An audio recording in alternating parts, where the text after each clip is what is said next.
दिल्ली की राजनीति पर इस समय सभी की निगाहें टिकी हुई हैं क्योंकि दिल्ली की राजनीति में भूचाल आ गया है। बीजेपी की महिला विरोधी मानसिकता एक बार फिर खुलकर सामने आ गई है। रमेश विधुड़ी की हिम्मत देखिए, जिस मंच पर पीएम मोदी बैठे थे उसी मंच से उन्होंने आतिशी को लेकर इतनी अभद्र भाषा का इस्तेमाल किया कि अब पूरी बीजेपी और खुद पीएम मोदी ही विपक्ष और खासकर महिलाओं के निशाने पर आ गए हैं। और इन सब के बीच अब दिल्ली की मुख्यमंत्री आतिशी ने भावुक होकर सभी का ध्यान अपनी तरफ खींच लिया है।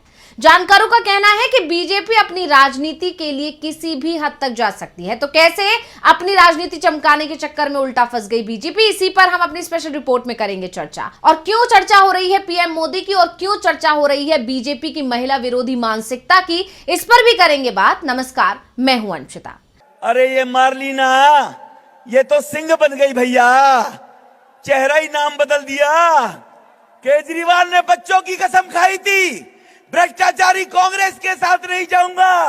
मार्लिना ने बाप बदल दिया, पहले मार्लिना थी अब सिंह हो गई। ये इनका चरित्र है। इतने बीमार रहते हैं कि बिना सहारे के चल नहीं पाते हैं।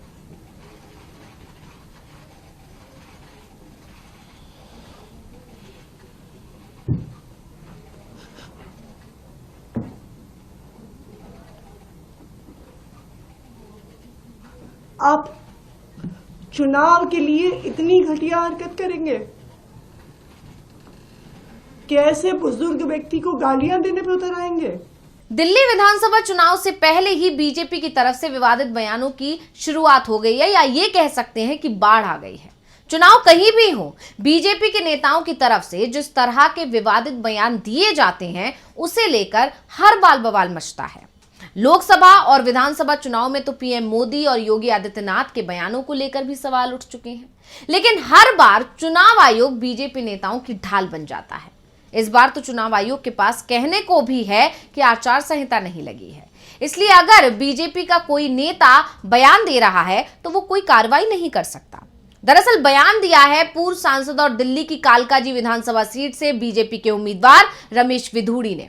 हालांकि बाद में उन्होंने खेद भी जताया, लेकिन खेद जताने के बाद एक और बड़ा बयान दे दिया और विवादित बयान पर अब हर तरफ बीजेपी की किरकिरी हो रही है। शायद बीजेपी को बड़ा नुकसान होने का डर दिख रहा है, इसलिए उन्होंने खेद जताया था। लेकिन जिस तरह से उन्होंने एक बार फिर अपना बयान दे दिया, उससे यह साफ है कि बीजेपी आलाकमान के इशारे पर और बीजेपी आलाकमान के समर्थन के सहारे ही रमेश विधुड़ी एक के बाद एक ऐसे बयान दे रहे हैं, या ये भी कह सकते हैं कि वो अपने आकाओं को खुश करने के लिए ऐसे बयान दे रहे हैं। क्योंकि पहला तो ये कि उनके खिलाफ कांग्रेस और आप दोनों ही दलों से उम्मीदवार महिलाएं ही हैं। आप जानते हैं कि कांग्रेस से अलका लांबा तो आम आदमी पार्टी से सीएम आतिशी इसी सीट से चुनावी मैदान में, जिस सीट से रमेश विधुड़ी को टिकट दिया गया है। ऐसे में विधुड़ी ने खेद तो जताया, लेकिन जो बयान पीएम मोदी और बीजेपी के दूसरे नेताओं ने दिए उन पर कभी खेद नहीं जताया गया। ऐसे में सवाल उठ रहे हैं कि विधुड़ी ने जो बयान दिया क्या बीजेपी हाईकमान के इशारे पर दिया, क्योंकि विवादित बयानों से ही बीजेपी किसी भी चुनाव की शुरुआत करती है। और उस बार दिल्ली विधानसभा चुनाव जिसका ऐलान 2 से 3 दिन में ही होने वाला है, उससे पहले रमेश विधुड़ी का बयान सामने आता है। रमेश विधुड़ी लगातार महिलाओं के खिलाफ अभद्र टिप्पणी कर रहे हैं, जिससे विपक्ष आग बबूला हो गया है और विपक्ष ने विधुड़ी के खिलाफ अब मोर्चा खोल दिया है। हर तरफ उनके बयान की आलोचना हो रही है। विपक्ष माफी की मांग कर रहा है, लेकिन माफी मांगने के बजाय वो सीमाएं लांघते जा रहे हैं। और अब उन्होंने दिल्ली की मुख्यमंत्री आतिशी को लेकर अभद्र टिप्पणी कर दी है, जिसके बाद माहौल गर्मा गया। लेकिन हैरानी की बात यह है कि बीजेपी की तरफ से अभी तक रमेश विधुड़ी के खिलाफ कोई एक्शन नहीं लिया गया है। उल्टा रमेश विधुड़ी ने जो बयान दिया उस वक्त तो पीएम मोदी भी उसी मंच पर मौजूद थे। बीजेपी आलाकमान चुप्पी साध कर बैठ गया है। ऐसे में अब विपक्ष का कहना है कि रमेश विधुड़ी आलाकमान के इशारे पर ही ऐसे बयान दे रहे हैं, क्योंकि जब खुद आलाकमान ही ऐसे बयान देते रहे हो तो नेता क्यों नहीं देंगे। मनीष सिसोदिया ने तो बाकायदा पीएम मोदी और बीजेपी पर निशाना साधा। क्या कुछ कहा है उन्होंने, पहले सुन लेते हैं। कल जिस मंच से प्रधानमंत्री जी दिल्ली की जनता से अपील कर रहे थे कि उनकी सरकार बनवा दो, उसी मंच से रमेश विधुड़ी जी महिलाओं को गालियां दे रहे थे, महिलाओं पे अभद्र टिप्पणियां कर रहे थे। प्रधानमंत्री जी को बताना चाहिए कि क्या वो इसकी बात से सहमत हैं कि नहीं है। क्या वो रमेश विधुड़ी जी जैसे व्यक्ति को ही दिल्ली की राजनीति में आगे लाने के लिए वोट मांग रहे हैं लोगों से? दरअसल विपक्ष का गुस्सा तब ज्यादा बढ़ गया जब दिल्ली के कालकाजी सीट से भाजपा उम्मीदवार रमेश विधूड़ी ने दिल्ली के मुख्यमंत्री आतिशी का सरनेम बदलने को लेकर विवादित टिप्पणी कर दी। एक सभा को संबोधित करते हुए उन्होंने कह दिया कि आतिशी पहले लेला थी, अब सिंह हो गई, उन्होंने अपना पिता ही बदल दिया है, ये है इनका चरित्र। इसके बाद से तो पूरी बीजेपी विपक्ष के निशाने पर आ गई है। कांग्रेस ने निंदा करते हुए ये कहा कि भाजपा की महिला विरोधी मानसिकता को ये बयान दर्शाते हैं।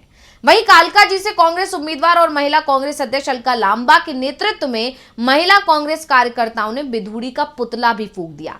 विपक्ष सवाल पूछ रहा है, क्या बीजेपी की यही संस्कृति है? दरअसल ये सवाल इसलिए उठ रहे हैं क्योंकि ये कोई पहला मौका नहीं है जब बीजेपी के किसी नेता की तरफ से महिलाओं को लेकर ऐसी विवादित टिप्पणी की गई हो। खुद पीएम मोदी भी महिलाओं को लेकर ऐसे बयान मौके मौके पर देते रहे हैं। यहां तक कि वो तो संसद में भी ऐसी टिप्पणी कर चुके हैं। ज्यादा पुरानी बात नहीं करते, अभी हाल ही में लोकसभा चुनाव के लिए जब प्रचार प्रसार चल रहा था, उस दौरान भी प्रधानमंत्री नरेंद्र मोदी ने मुजरा शब्द का इस्तेमाल किया था, जिस पर बवाल मच गया था। पहले सुन लेते हैं उनका वो बयान। इंडिया अलायंस को अपने वोट बैंक की गुलामी करनी है तो करें, उनको वहां जाके मुजरा करना है तो भी करें। सिर्फ यही नहीं, भरी संसद में पीएम मोदी ने कांग्रेस की महिला सांसद को लेकर अभद्र टिप्पणी की थी, जिसके बाद कांग्रेस ने मोदी और बीजेपी पर जमकर हमला बोला था। क्या था वो बयान, आइए सुनते हैं। सभापति जी, मेरी आपको प्रार्थना है, रेणुका जी को कुछ मत कीजिए। रामायण सीरियल के बाद ऐसी हंसी सुनने का आज सौभाग्य मिला है। इससे पहले पीएम मोदी 4 दिसंबर को जयपुर में चुनावी रैली करने गए थे। उस दौरान कांग्रेस पर निशाना साधते वो तो शब्दों की मर्यादा को ही लांघ गए थे। दावा किया जाता है कि उन्होंने अपने इस बयान के जरिए से सोनिया गांधी पर निशाना साधा था, जिसके बाद विवाद मच गया था। तो क्या कुछ कहा था उन्होंने, पहले सुन लेते हैं। ये रुपये कौन कौन विधवा थी जो लेती थी? ये कांग्रेस की कौन सी विधवा थी जिसके खाते में रुपया जाता था? तो मोदी के इस बयान को सोनिया गांधी से जोड़कर देखा गया था और इस बयान की उस समय भी खूब आलोचना हुई थी और आज भी खूब आलोचना होती है। यही नहीं, बीजेपी के कई नेता महिलाओं को लेकर ऐसी टिप्पणी करते रहे हैं, चाहे उनके पहनावे को लेकर हो या कुछ और।